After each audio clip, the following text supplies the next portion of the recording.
Uh, a son must be owned by a village, by the elders, and by the community. And therefore today I'm really very, very happy to be able to receive our own son, a son of this village, a son of this county, and a son of the mountain, who after all the bruising battles was able to scale the mountains and will be able to represent us, the interest of Kenya at the East African Legislative Assembly. Congratulations, Mheshimiwa Kanini. We are proud, we are happy that you are finally there. Many of us must understand that the generation and the creation of leadership is not a one-day event. And we must forever not judge our leaders by the mishaps they get.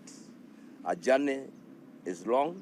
Once in a while there will be tripping, but it is important that we reach out to those that occasionally trip and stand them firmly, strongly, on a strong base, so that they know they have somewhere they can come back home. But we cannot join the bandwagon of fighting our own sons and daughters whenever they trip. 2022 is a bygone issue. We cannot continue living in the past. You know personally that I am not a very good student of history. I say history is a good subject to study, but a terrible house to live in. And so as we sit here today, ours is not to focus on what is past, but to focus on where we are going. We must understand that this mountain must continue speaking in one voice if it has to have its interests taken care of. Clearly, we all know that we are walking behind His Excellency, the Deputy President, the son of this county, Mheshimiwa Rigathi Gachagua. And I'm glad that I have heard the sentiments from Mheshimiwa Kanini. I've heard the Secretary General of Jubilee Party. I have heard the former MP of this Nyeri Central. They are all speaking in one language. And wherever we are saying, yes, Mheshimiwa Rigathi Gachagua is our leader as of now. And we will rally the community behind him as he continues to support Mheshimiwa William Ruto, so that they can continue delivering on the promises they have made to us. 5 years is a very short time. And unless people come together as a mountain, we know there is competition for resources. We lost a position like in Nyeri, the position of chairman of budget. We are glad it has gone to the mountain still. We must make revelage on that position. What can we get out of it now? And the only way we can do that is by harnessing all of our sons and our daughters.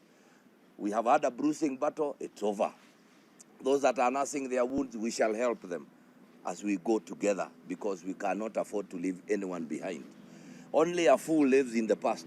We must focus in where we are going. And so, Mheshimiwa Kanini, we will also task you, because you are a leader by your own right. It has even been confirmed by your election as Yala MP, that you will also help us harness and reach out to the others from the other side, so that together we can have a working formula towards our future. The mountain shall depend on us. The future shall depend on what we do, how we behave now, how we relate, and how we work together. So I am very, very excited and very honored that you came to my office to come and just see me, being the first office you have visited. And we all knew, it is important that everybody knows, we all knew as the people of Nyeri, as the people of the mountain, we are proud of you and your achievement, and we can only wish you the very best. Go out there, fight your battles for this country, but remember, you are a son of this county, and we are extremely proud of you. And as we reach out to the others, Nyeri must continue being the leading light in as far as the mountain is concerned. Remember, this one used to be our Central Kenya headquarters, and we will continue to be that beacon of light. We will reach out. We have had an engagement with Lee Kenyanjui, and we are bound to meet as we focus on Nakuru. We have reached out. We have had a conversation with Mheshimiwa Kiraito Moronge, we will be reaching out also further. We have reached out to others. Even you have heard the Deputy President himself express himself in Nyeri that he has invited the MKF and all other bodies, the GEMA and others, to come and join us together as we support him and William Ruto to achieve what they have promised. That one should not fool us to think that going ahead, we will never be there. You know, ladies and gentlemen, I must tell you, politics is not a love affair. It is driven by interests. And the interests must be the interest of the people. And our people come first in everything we do. Anything that we can get for our people, that will be an achievement.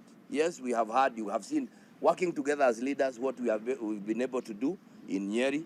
We've had quite tremendous development. We want the same to be wherever it is. And even as we sit here, I will make a passionate appeal to the leadership in Meru that they must get their act together.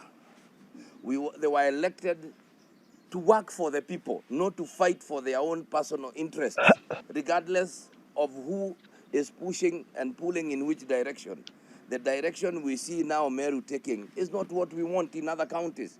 And we want to call upon the leadership of Meru. Please get together, because we can never be strong when you are not together. In other words, we are saying Nyeri must unite, Meru must unite, Nyandarua must unite, Kiambu must unite, Muranga must unite, Kirinyaga must unite before the mountain is together. And therefore, any crack we see here and there does not augur well for us. So my message to all of us and to the leaders, those that are in positions that won this battle, must also be magnanimous enough to approach and reach out to the others. I know I have tried to reach the senator, the former senator.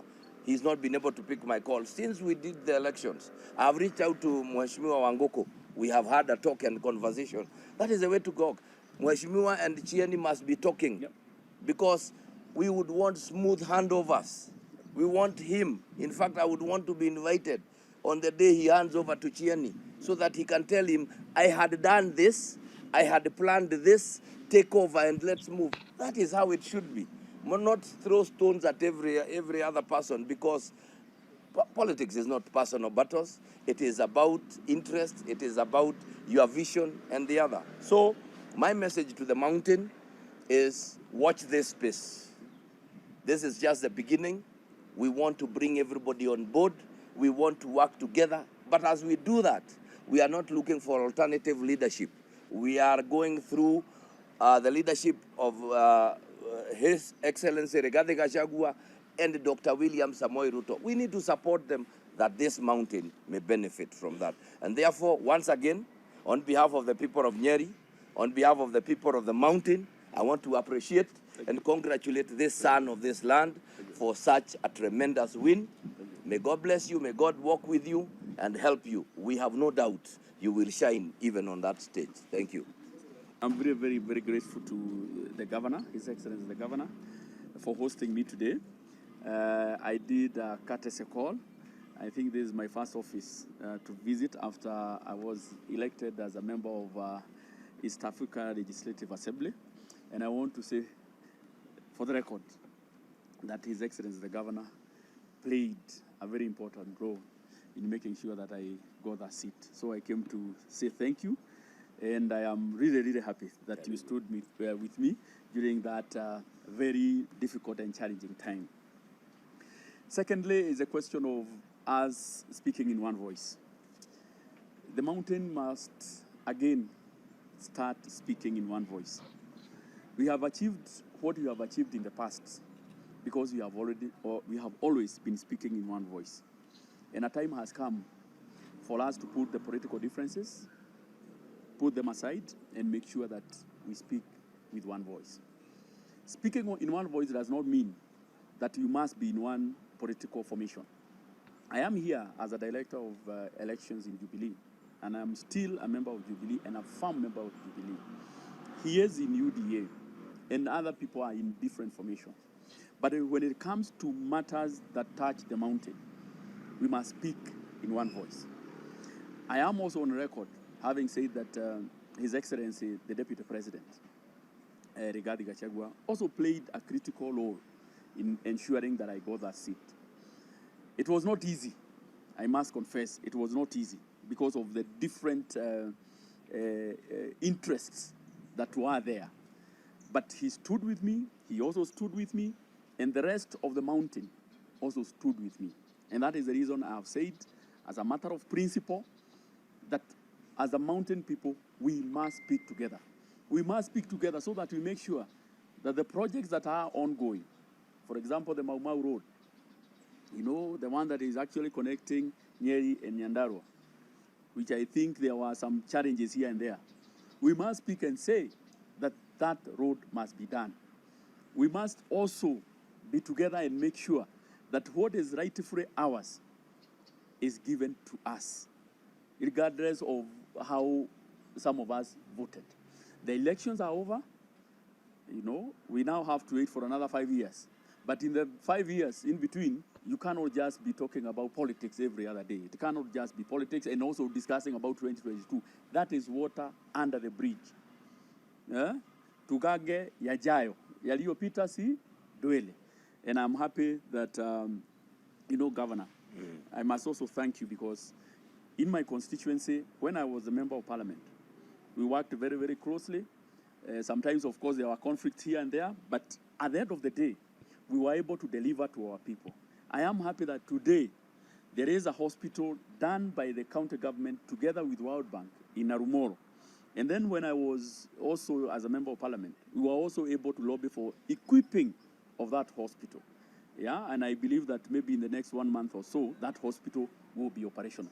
That is the kind of cooperation that we want, a cooperation that will bring people together and we move together as a people. So, Your Excellency, the Governor, I beseech you to reach out to the others, whether they are in position of leadership or not, and especially from the mountain, to come together. The other day you saw the deputy, the chief minister, Musalia Mudavadi, you know, bringing the entire Murembe nation together. And whenever other people meet, you know, whenever they meet, it is held as unity of purpose. But when the mountain meet, you know, there is always suspicion. People should now just know that whenever we meet, we are not coming together for political reasons. We are also coming together for economic reasons. And that is the reason I'm here, and I'm happy that this journey, where I will represent the country in East Africa, we'll make sure that we have proper legislation that will protect our farmers. You all know that whenever we have the onions, you know, the surplus onion supply in Kiawara, in Chaka, and the rest from our neighboring countries, there is always the hue and cry. Those are some of the issues that we are going to take charge of to make sure that whenever we have a product that is grown in our country, we will make sure that we have proper legislation to prevent, you know, the influx of a similar commodity that will lower the prices of our farmers. So it's very clear that in Iala, we are doing it not just for the country, but we will cascade it down to the people in the village. It means that with proper legislation, our people in Kenyaite will be able to grow their onions and sell them at a good price because they will not have influx of onions coming from our neighboring countries. The same case with milk, the same case with maize, sugar, and the rest of the products that we have in our region. So I'm happy today, Governor, na nikuambia asante sana. Karibu sana ndugu yangu. Thank you. Na mimi niko chini yako. Asante. Nitakuwa kazi mtu wa mkono. Thank you very much.